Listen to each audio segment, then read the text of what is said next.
Atos capítulo 7. E disse o sumo sacerdote: Porventura são assim estas coisas?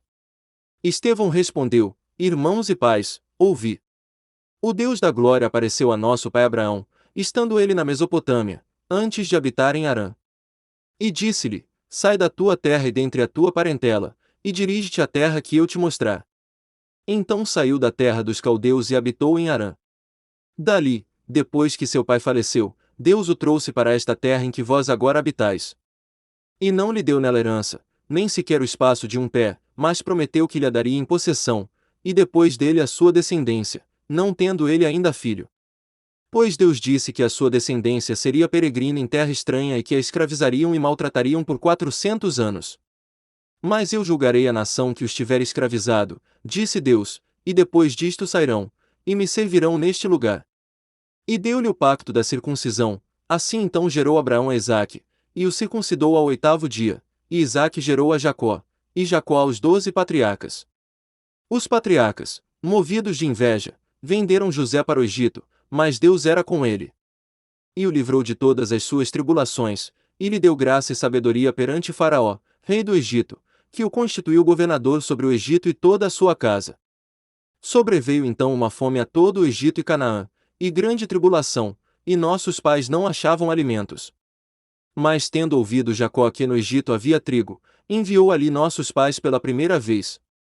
E na segunda vez deu-se José a conhecer a seus irmãos, e a sua linhagem tornou-se manifesta a Faraó. Então José mandou chamar a seu pai Jacó, e a toda a sua parentela, 75 almas. Jacó, pois, desceu ao Egito, onde morreu, ele e nossos pais. E foram transportados para Siquém e depositados na sepultura que Abraão comprará por certo preço em prata aos filhos de Emor, em Siquém. Enquanto se aproximava o tempo da promessa que Deus tinha feito a Abraão, o povo crescia e se multiplicava no Egito. Até que se levantou ali outro rei, que não tinha conhecido José. Usando esse de astúcia contra a nossa raça, maltratou a nossos pais, ao ponto de fazê-los enjeitar seus filhos, para que não vivessem. Nesse tempo nasceu Moisés, e era muito formoso, e foi criado 3 meses em casa de seu pai. Sendo ele enjeitado, a filha de Faraó o recolheu e o criou como seu próprio filho. Assim Moisés foi instruído em toda a sabedoria dos egípcios, e era poderoso em palavras e obras. Ora, quando ele completou 40 anos, veio-lhe ao coração visitar seus irmãos, os filhos de Israel. E vendo um deles sofrer injustamente, defendeu-o, e vingou o oprimido, matando o egípcio. Cuidava que seus irmãos entenderiam que por mão dele Deus lhes havia de dar a liberdade, mas eles não entenderam. No dia seguinte apareceu-lhes quando brigavam, e quis levar-los à paz, dizendo: Homens, sois irmãos, por que vos maltratais um ao outro? Mas o que fazia injustiça ao seu próximo repeliu, dizendo: Quem te constituiu senhor e juiz sobre nós? Acaso queres tu matar-me como ontem mataste o egípcio? A esta palavra fugiu Moisés, e tornou-se peregrino na terra de Madiã, onde gerou 2 filhos. E passados mais 40 anos, apareceu-lhe um anjo no deserto do monte Sinai, numa chama de fogo no meio de uma sarça. Moisés, vendo isto, admirou-se da visão, e, aproximando-se ele para observar, soou a voz do Senhor. Eu sou o Deus de teus pais, o Deus de Abraão, de Isaque e de Jacó. E Moisés ficou trêmulo e não ousava olhar. Disse-lhe então o Senhor: Tira as alpacas dos teus pés, porque o lugar em que estás é terra santa. Vi, com efeito, a aflição do meu povo no Egito, ouvi os seus gemidos, e desci para livrá-lo. Agora pois vem, e enviar-te-ei ao Egito. A este Moisés que eles haviam repelido, dizendo: Quem te constituiu senhor e juiz? A este enviou Deus como senhor e libertador, pela mão do anjo que lhe aparecerá na sarça. Foi este que os conduziu para fora, fazendo prodígios e sinais na terra do Egito, e no Mar Vermelho, e no deserto por 40 anos. Este é o Moisés que disse aos filhos de Israel: Deus vos suscitará dentre vossos irmãos um profeta como eu. Este é o que esteve na congregação no deserto, com o anjo que lhe falava no monte Sinai, e com nossos pais, o qual recebeu palavras de vida para vô-las dar. Ao qual os nossos pais não quiseram obedecer, antes o rejeitaram, e em seus corações voltaram ao Egito. Dizendo a Arão: Faze-nos deuses que vão adiante de nós, porque a esse Moisés que nos tirou da terra do Egito, não sabemos o que lhe aconteceu. Fizeram, pois, naqueles dias o bezerro, e ofereceram sacrifício ao ídolo, e se alegravam nas obras das suas mãos. Mas Deus se afastou, e os abandonou ao culto das hostes do céu, como está escrito no livro dos profetas: Porventura me oferecestes vítimas e sacrifícios por 40 anos no deserto, ó casa de Israel. Antes carregastes o tabernáculo de Moloque e a estrela do deus Renfã, figuras que vós fizestes para adorá-las. Desterrai-vos-ei, pois, para além da Babilônia. Entre os nossos pais no deserto estava o tabernáculo do testemunho, como ordenara aquele que disse a Moisés que o fizesse segundo o modelo que tinha visto. O qual nossos pais, tendo por sua vez recebido, o levaram sob a direção de Josué, quando entraram na posse da terra das nações que Deus expulsou da presença dos nossos pais, até os dias de Davi. Que achou graça diante de Deus, e pediu que lhe fosse dado achar habitação para o Deus de Jacó. Entretanto foi Salomão quem lhe edificou uma casa. Mas o Altíssimo não habita em templos feitos por mãos de homens, como diz o profeta. O céu é meu trono, e a terra o escabelo dos meus pés. Que casa me edificareis, diz o Senhor, ou qual o lugar do meu repouso? Não fez, porventura, a minha mão todas estas coisas? Homens de dura cerviz, incircuncisos de coração e ouvido, vós sempre resistis ao Espírito Santo, como fizeram os vossos pais, assim também vós. A qual dos profetas não perseguiram vossos pais? Até mataram os que dantes anunciaram a vinda do justo, do qual vós agora vos tornastes traidores e homicidas. Vós, que recebestes a lei por ordenação dos anjos, e não a guardastes. Ouvindo eles isto, enfureciam-se em seus corações, e rangiam os dentes contra Estevão. Mas ele, cheio do Espírito Santo, fitando os olhos no céu, viu a glória de Deus, e Jesus em pé à direita de Deus.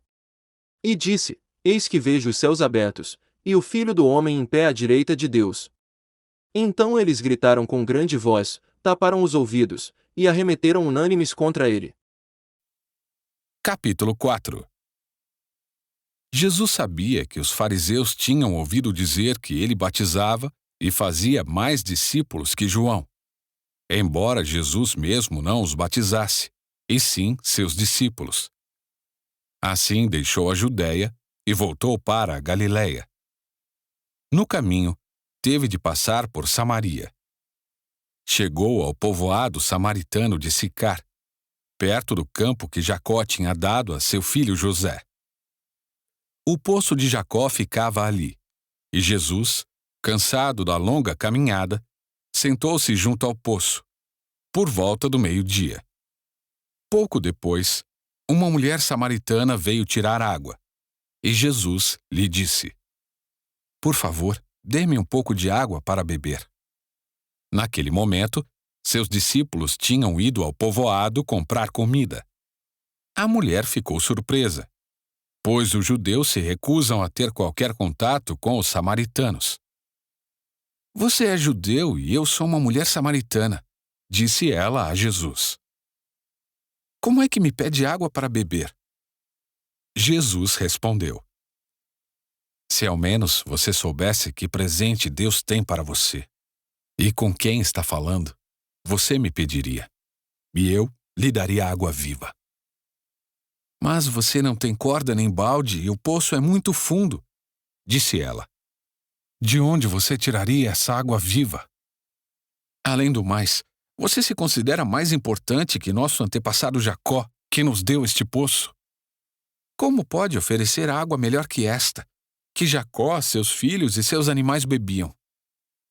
Jesus respondeu: Quem bebe desta água, logo terá sede outra vez. Mas quem bebe da água que eu dou nunca mais terá sede. Ela se torna uma fonte que brota dentro dele e lhe dá a vida eterna. Por favor, Senhor, dê-me desta água, disse a mulher. Assim eu nunca mais terei sede, nem precisarei vir aqui para tirar água. Vá buscar seu marido, disse Jesus. Não tenho marido, respondeu a mulher. Jesus disse: É verdade, você não tem marido. Pois teve 5 maridos, e não é casada com o homem com quem vive agora. Certamente você disse a verdade. O Senhor deve ser profeta. Disse a mulher: Então diga-me, por que os judeus insistem que Jerusalém é o único lugar de adoração, enquanto nós, os samaritanos, afirmamos que é aqui no Monte Gerizim, onde nossos antepassados adoraram? Jesus respondeu: Creia em mim, mulher. Está chegando a hora em que já não me importará se você adora o Pai neste monte ou em Jerusalém. Vocês, samaritanos, sabem muito pouco a respeito daquele a quem adoram. Nós adoramos com conhecimento, pois a salvação vem por meio dos judeus. Mas está chegando a hora, e de fato já chegou, em que os verdadeiros adoradores adorarão o Pai em espírito e em verdade. O Pai procura pessoas que o adorem desse modo, pois Deus é espírito e é necessário que seus adoradores o adorem em espírito e em verdade. A mulher disse: Eu sei que o Messias, aquele que é chamado Cristo, virá. Quando vier, ele nos explicará tudo. Então, Jesus lhe disse: Sou eu, o que fala com você. Naquele momento, seus discípulos voltaram. Ficaram surpresos de encontrá-lo falando com uma mulher. Mas nenhum deles se atreveu a perguntar: O que o Senhor quer? Ou, por que conversa com ela? A mulher deixou sua vasilha de água junto ao poço e correu de volta para o povoado, dizendo a todos: Venham ver um homem que me disse tudo que eu já fiz na vida. Será que não é ele o Cristo? Então, as pessoas saíram do povoado para vê-lo. Enquanto isso, os discípulos insistiam com Jesus: Rabi, coma alguma coisa. Ele, porém, respondeu: Eu tenho um tipo de alimento que vocês não conhecem. Os discípulos perguntaram uns aos outros: Será que alguém lhe trouxe comida? Então Jesus explicou: Meu alimento consiste em fazer a vontade daquele que me enviou e em terminar a sua obra. Vocês não costumam dizer: Ainda faltam 4 meses para a colheita? Mas eu lhes digo: Despertem e olhem em volta. Os campos estão maduros para a colheita. Os que colhem já recebem salário. E os frutos que ajuntam são as pessoas que passam a ter a vida eterna. Que alegria espera tanto o que semeia como o que colhe. Vocês conhecem o ditado: um semeia e outro colhe. E é verdade. Eu envio vocês para colher onde não semearam. Outros realizaram o trabalho e agora vocês ajuntarão a colheita. Muitos samaritanos do povoado creram em Jesus por causa daquilo que a mulher relatou. Ele me disse tudo o que eu já fiz. Quando saíram para vê-lo, insistiram que ficasse no povoado. Jesus permaneceu ali 2 dias, e muitos outros ouviram sua palavra e creram. Então disseram à mulher: Agora cremos, não apenas por causa do que você nos contou, mas porque nós mesmos o ouvimos. Agora sabemos que ele é de fato o Salvador do mundo. Depois daqueles 2 dias, Jesus partiu para a Galiléia. Ele mesmo tinha dito que um profeta não é honrado em sua própria terra. Mas uma vez que os galileus haviam estado em Jerusalém para a festa da Páscoa e visto tudo o que Jesus fizera, eles o receberam. Enquanto Jesus viajava pela Galiléia, chegou a Caná, onde tinha transformado água em vinho. Perto dali, em Cafarnaum, havia um oficial do governo cujo filho estava muito doente. Quando soube que Jesus viera da Judéia para a Galiléia, foi até ele e suplicou que fosse a Cafarnaum para curar seu filho, que estava à beira da morte. Jesus exclamou: Jamais crerão a menos que vejam sinais e maravilhas. O oficial implorou: Senhor, por favor, venha antes que meu filho morra. Volte, disse Jesus. Seu filho viverá. O homem creu nas palavras de Jesus e partiu para casa. Enquanto estava a caminho, alguns de seus servos vieram a seu encontro com a notícia de que seu filho estava vivo e bem. Ele perguntou quando o menino havia começado a melhorar.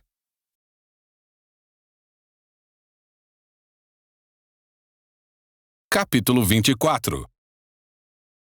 Quando Jesus saía da área do templo, seus discípulos lhe chamaram a atenção para as diversas construções do edifício. Ele, porém, disse: Estão vendo todas estas construções? Eu lhes digo a verdade.